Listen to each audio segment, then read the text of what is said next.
Көбінде бірақ мен қарсылық танытып ойнатсам да, ол мені тыңдамайды.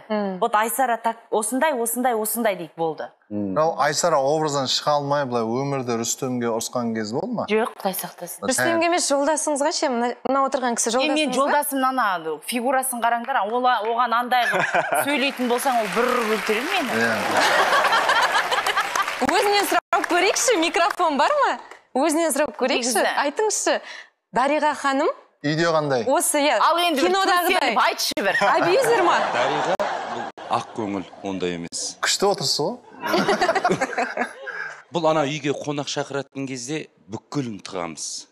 Алтын, ана новый орамал, жастық, полотенце, простыня, бәрін тығамыз. Сыйлыққа кетіп қала ма? Кетіп қалады. Содан аламыз, складқа тығамыз, үйдің үстіне тығамыз, сандыққа тығамыз, құлып салып тастаймыз. Бұл ондай емес, вообще басқа. Дарылдақ қой, Потексту айтты ма?